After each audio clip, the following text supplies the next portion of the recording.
जन्म साखी के 59th पार्ट में आप सभी का बहुत बहुत स्वागत है।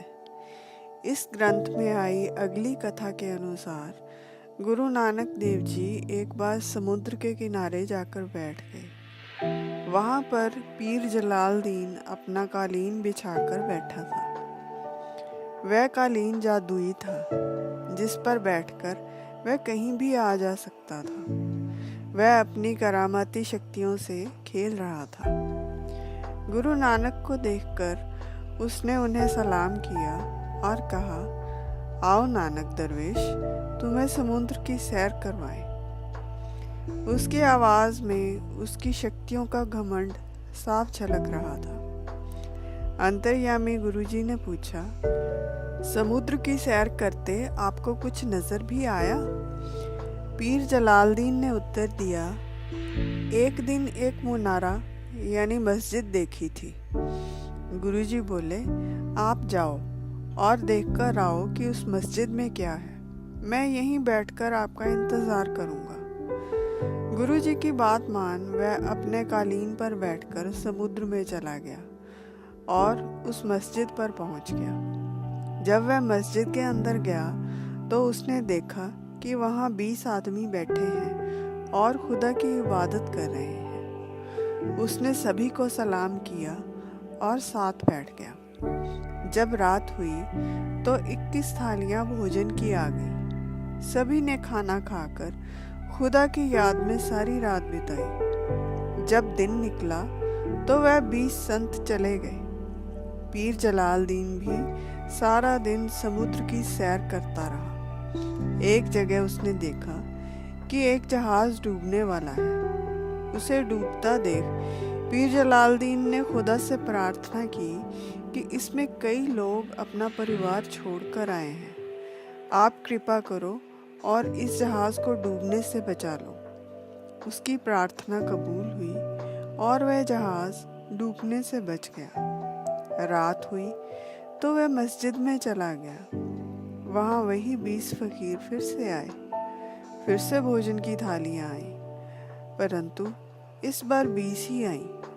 पीर जलालदीन के लिए भोजन नहीं आया और वह भूखा रह गया। अन्य फकीर फिर से रात भर बंदगी कर सुबह होते ही चले गए। पीर उस दिन वही मस्जिद में रहा। कुछ देर बाद उसने देखा कि मस्जिद हिलने लगी है और गिरने वाली है। पीर जलालदीन ने मस्जिद को सही सलामत रखने के लिए फिर से प्रार्थना की तो मस्जिद गिरने से बच गई। रात को वही फकीर फिर आए। इस बार खाना किसी के लिए भी नहीं आया। उनमें से एक फकीर ने कहा, यहाँ पर कोई है जो खुदा के हुक्म में दखल अंदाजी कर रहा है, इसलिए खाना नहीं आया। सभी सोचने लगे कि गलती किससे हुई।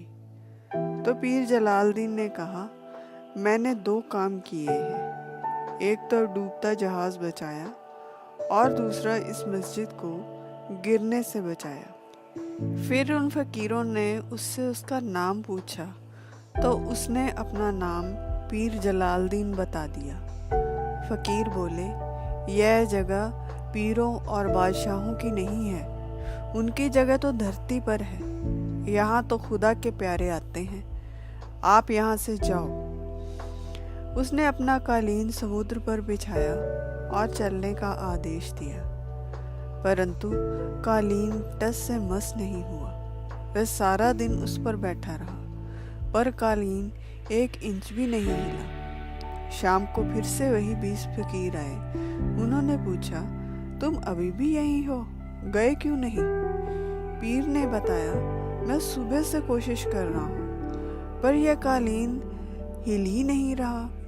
मुझे समझ नहीं आ रहा अब मैं क्या करूँ। उन फकीरों ने कहा, तुम गुरु नानक को याद करो तो तुम्हारा कालीन चलेगा। पीर जलालदीन ने पूछा, आपके गुरु कौन हैं? उन्होंने बताया, हम उसी गुरु नानक के शिष्य हैं। उनके कहने पर पीर ने गुरुजी का ध्यान किया तो कालीन चलने लगा और वह वापस गुरुजी के पास पहुंच गया। उसने गुरुजी को सलाम किया और पास जाकर बैठ गया। गुरुजी ने पूछा, पीर जी, आपने क्या देखा? पीर जलालुद्दीन ने जवाब दिया, आप तो सब कुछ जानते हैं। आपके शिष्यों की मेहरबानी से आपके पास पहुंच पाया हूँ। बस मुझे एक बात समझ नहीं आई कि मैंने ऐसा क्या किया जो मुझे वापस भेज दिया गया। इस पर गुरुजी ने एक श्लोक बोला, लख उलामे दिने के राती मिलन सांस, सिफ्त सलाहन छड़ के करंगी लगा हंस। अर्थात दिन रात लाखों ही उलाने मिलते हैं जो प्रभु की बंदगी सिफ्त सलाह छोड़कर हंस कोए वाले काम करने लगते हैं, क्योंकि हंस मोती चुनता है और कोआ गंदी जगह से खाता है। जिस जहाज को डूबने से आपने बचाया, अगर वो डूब जाता तो उसमें सवार लोग कई मछलियों की भूख मिटाते, क्योंकि सभी जीवों की चिंता करने वाला वो खुदा है। परंतु आपने उन तक भोजन पहुंचने ही नहीं दिया, तो जो जीव भूखे सोए उनका पाप का भार आपके ऊपर पड़ा। इसीलिए उस रात आपके लिए भोजन नहीं आया था।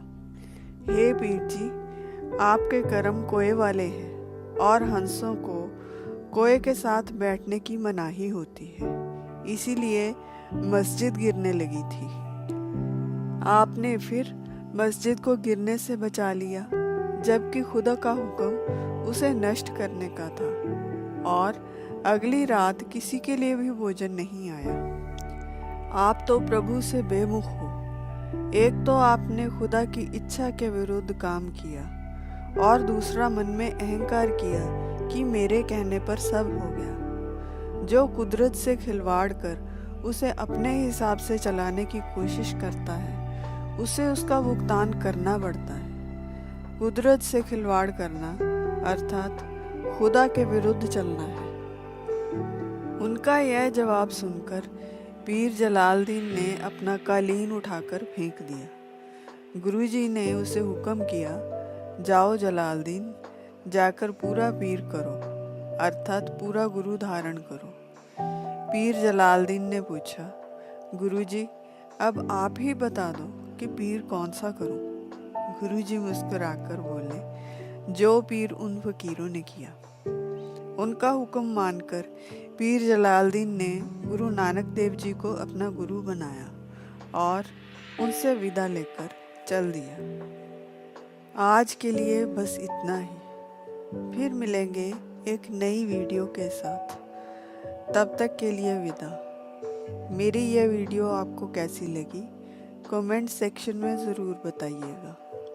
अनजाने में हुई किसी भी भूल के लिए हृदय से क्षमा, और मेरी इस वीडियो को अपना अमूल्य समय देने के लिए आप सभी का बहुत बहुत धन्यवाद।